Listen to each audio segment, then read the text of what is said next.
This Thrive Loud episode is brought to you by Hinge Consulting. Success on Amazon hinges on well-executed strategies. Contact Hinge Consulting to learn about total Amazon channel management and to see if your business has what it takes to grow over 300% over the next 12 months.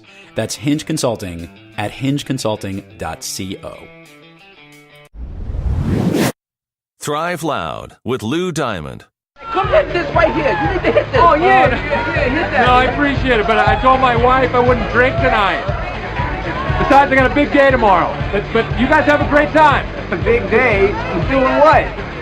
Well, actually, pretty nice little Saturday. We're gonna go to Home Depot. Yeah, buy some wallpaper, maybe get some flooring, stuff like that. Maybe Bed Bath & Beyond. I don't know. I don't know if we'll have enough time.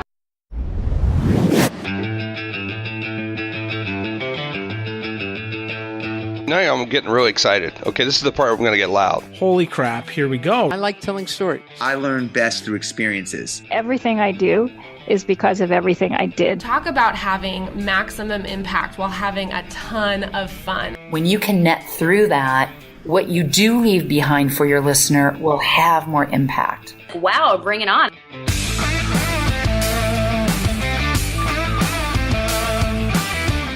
It's time to take an inside look at those that are taking their lives, their businesses, and their passions to the next level. Get ready to thrive loud with Lou Diamond. Welcome, everyone, to another episode of Thrive Loud with Lou Diamond, connecting you to the most inspiring and amazing people that are thriving each and every day. Today on Thrive Loud, we bring you the man that makes people like me look good, which is not easy. He is focused on helping thought leaders, speakers, authors present themselves authentically, powerfully, and purposefully through his amazing company, DeMato Productions. Thrive Loud listeners, John DeMato. John, how are you today? I'm great, Lou. Thanks for having me on. So John, I actually met from the other end of a lens. There was an event that we had going on, and John was taking some pictures. And when I meet people that literally are passionate about what they do, but also really good at it, it's great to feature and highlight them. And I think the Thrive Out listeners would love to hear your story and your journey, because you not only are passionate, you are really good at what you do. So with that, I'm going to kind of pass the baton to you so that you can share your journey and your story. And I think the Thrive Loud community is really going to love it. Sure. Well, thank you for that, Lou. I appreciate it. So I, once upon a time, worked in television production, and I thought I was going to be doing that for the rest of my life.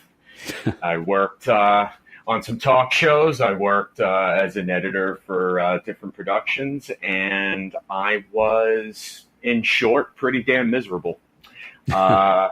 I just lost my desire to do it after a certain amount of time. I had been working on Maury, the talk show, for about 9 years, and and about 8 of them I banged my head against the wall every single night when I got home.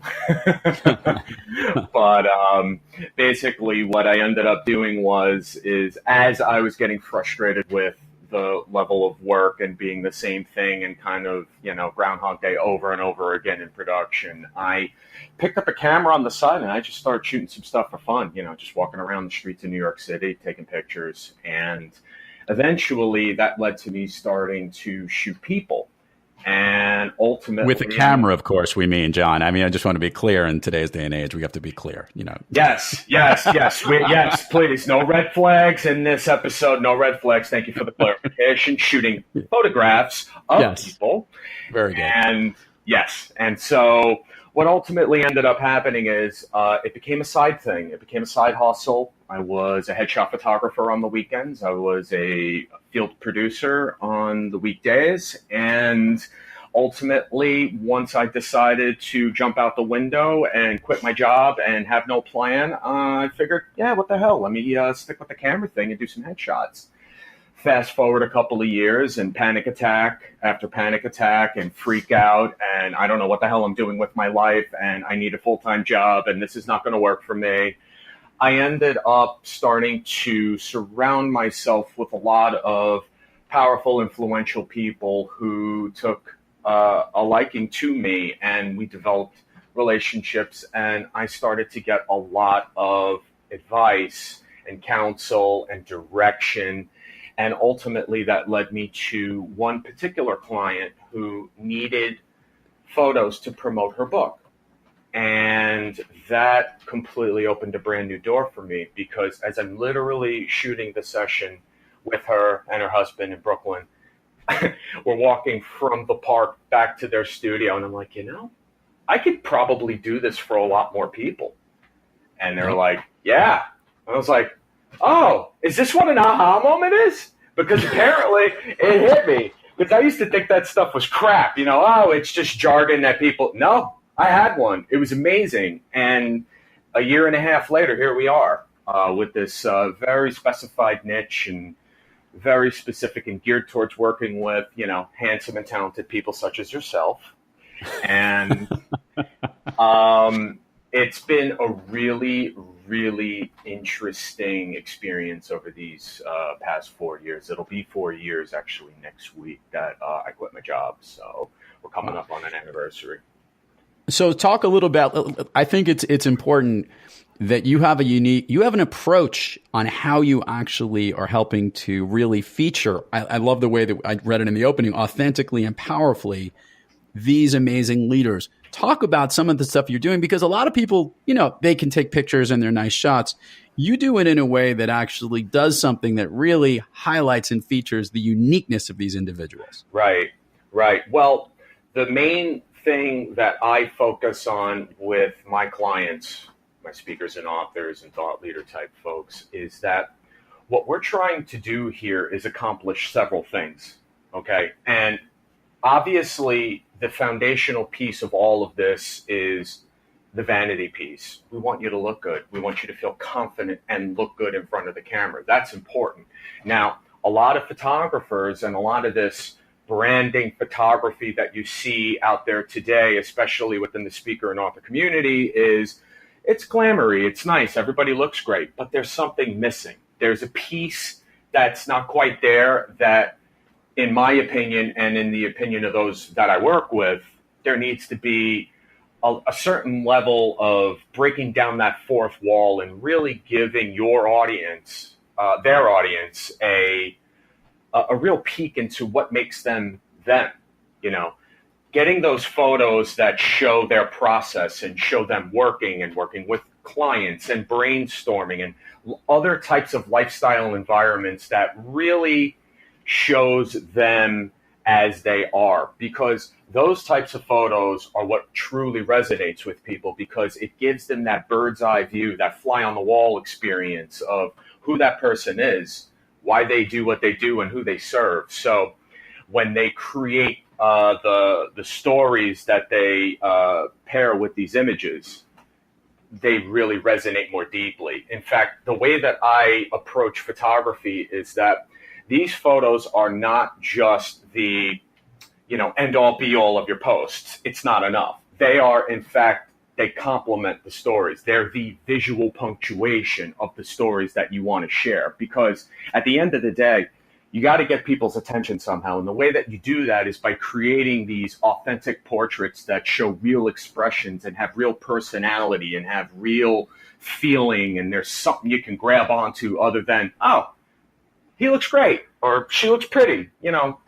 It's more than that. And that's what my branded lifestyle portrait business is all about. It's about getting that extra piece, that visual punctuation piece.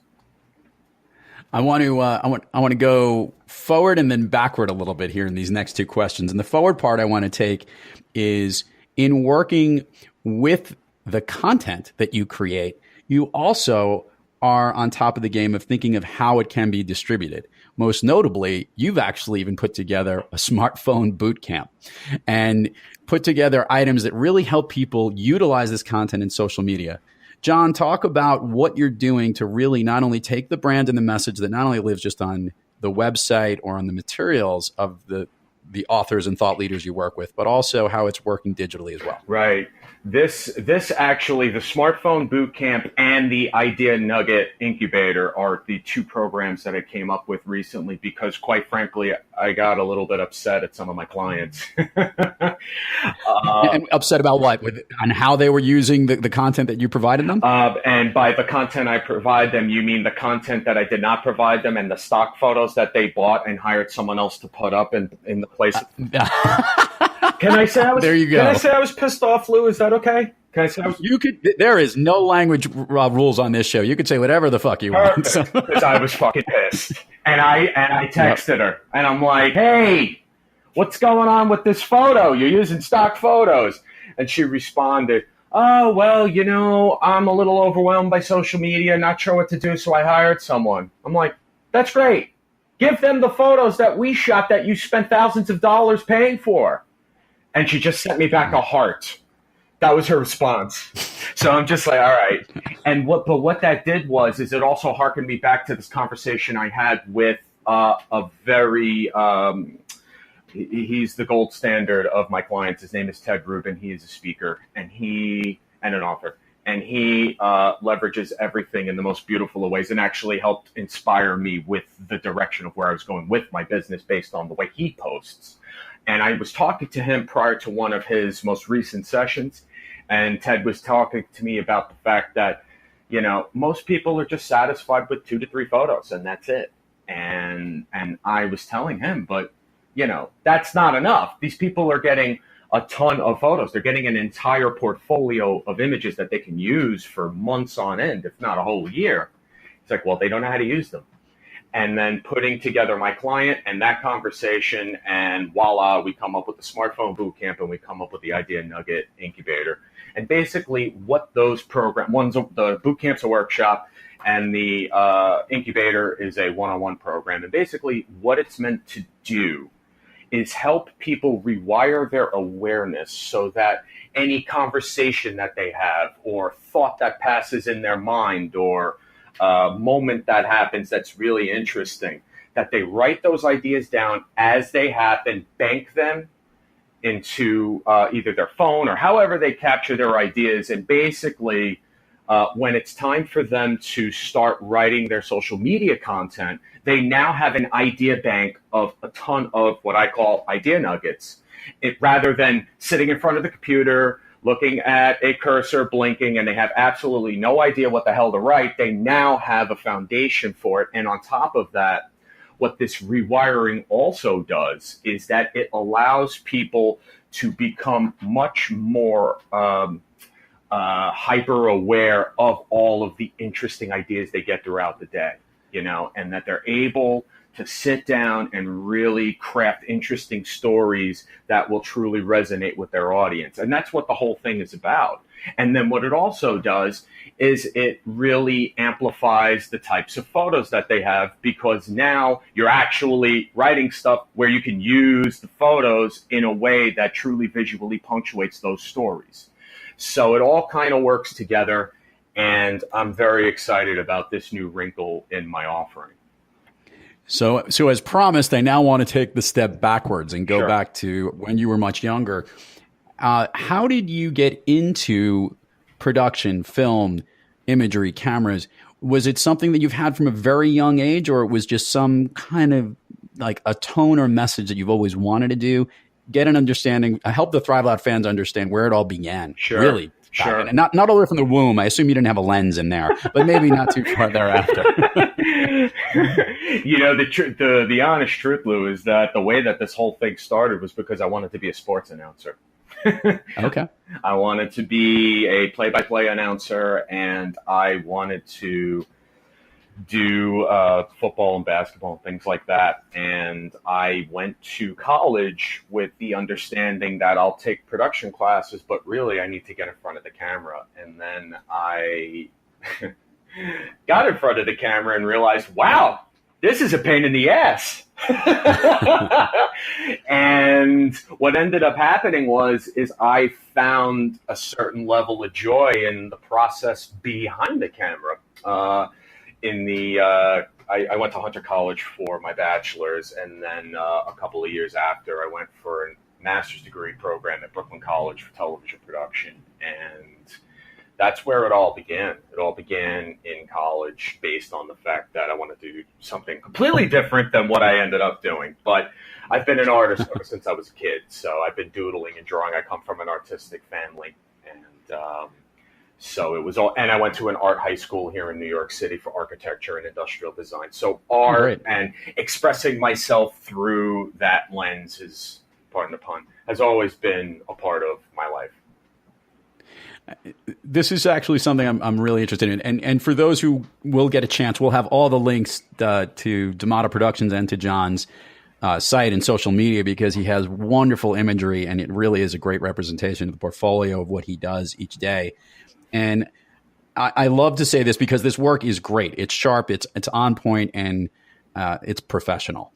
What I love to, though, ask all of the Thrive Loud guests, when you have trouble thriving and you have an off day, or just things are going, you're banging your head against the wall like you were years ago on the Maury Show. When you had those off days, who or what do you turn to get back on the thriving track? You know, I bang my head against the wall, have a good cry, stare at the wall, wonder why, and we get back at it.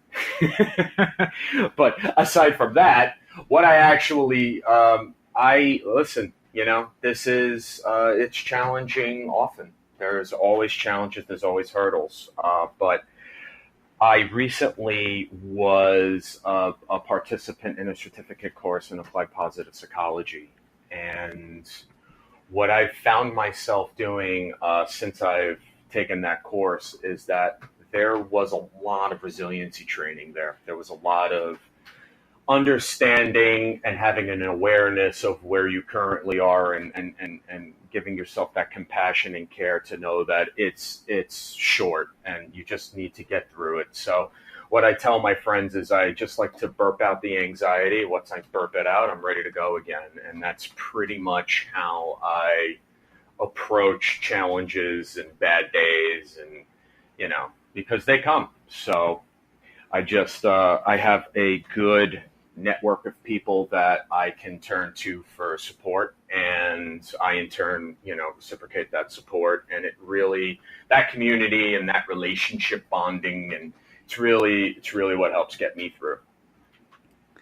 I'll say this is really interesting because I never thought of it until you just mentioned it. We have a unique similarity. Obviously, yours is focused on the line of work that you do, but having to deal with your clients being thought leaders and speakers and authors who are really trying to change with them. Well, I'm dealing with them all the time as guests on this program, and recognize how many of them have inspired me in that regard on this end of the microphone.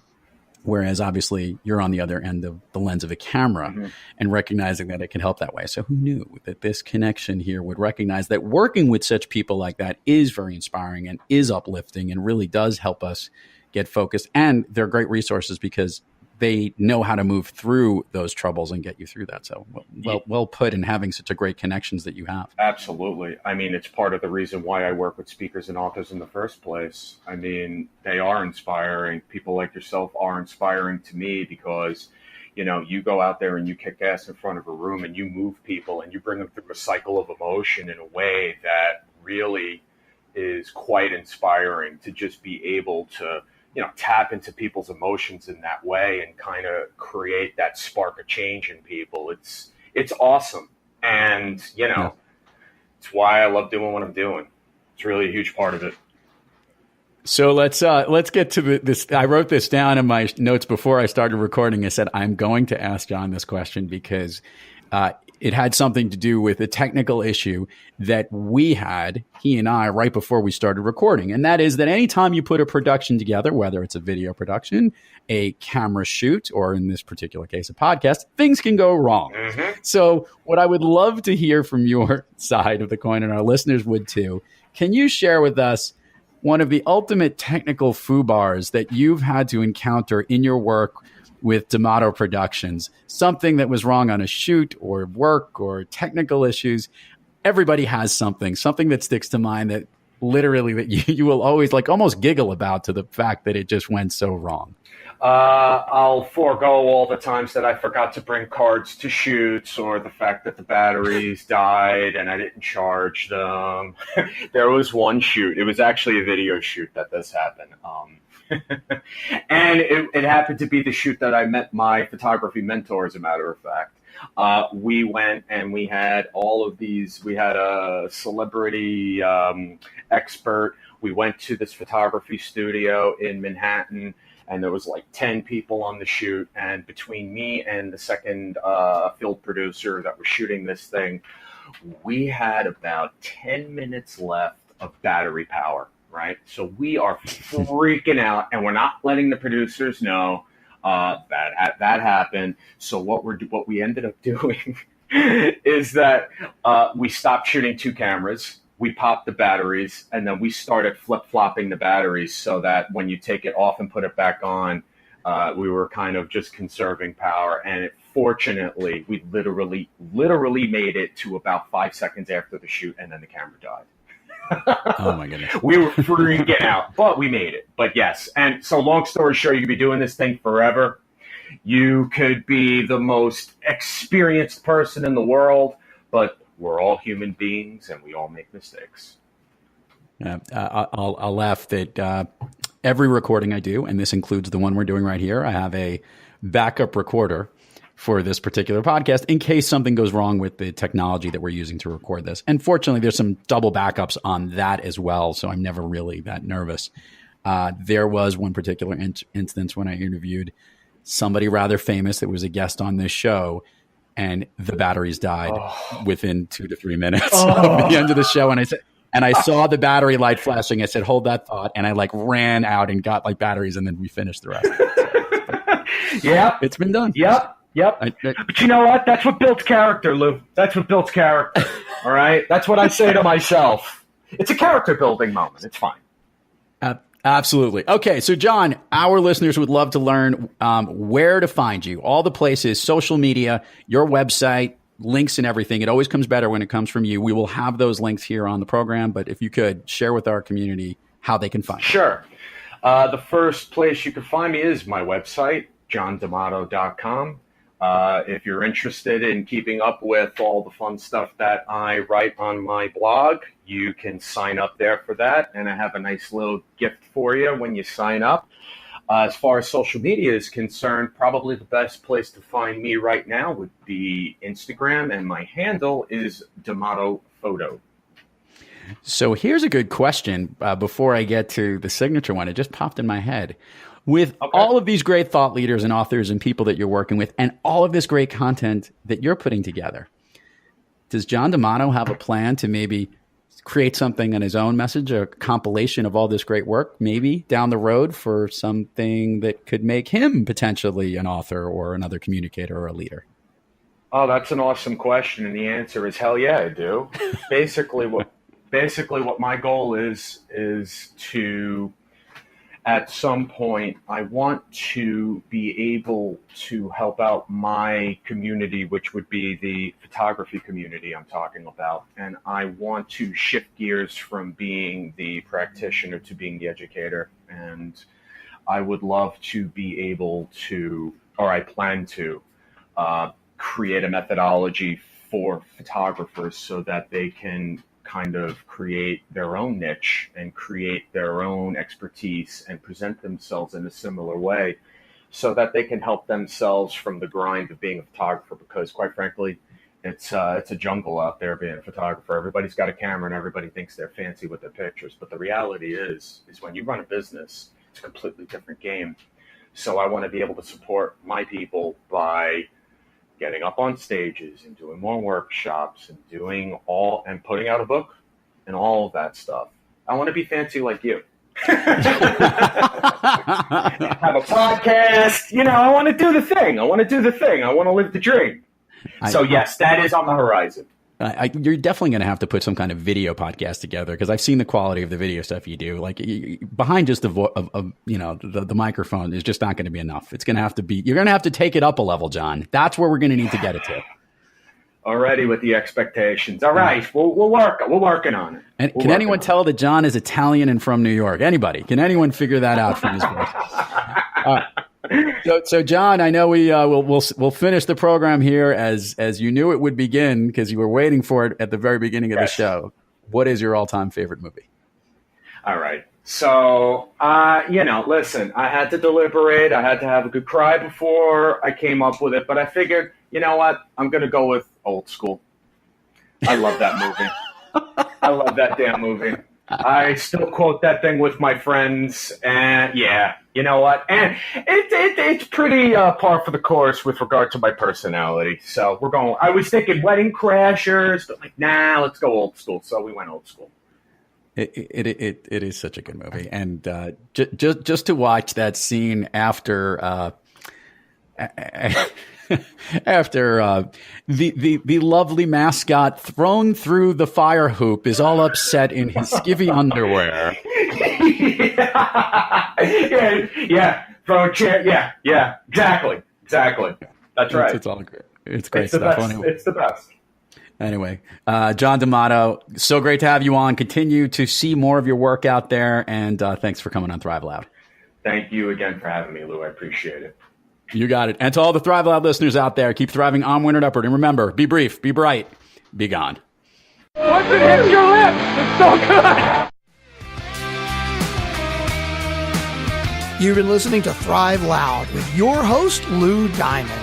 Make sure to subscribe on iTunes, Overcast, or wherever you get your podcasts. And follow us on Twitter, Facebook, and Instagram at Thrive Loud. Or find us on the web at thriveloud.com.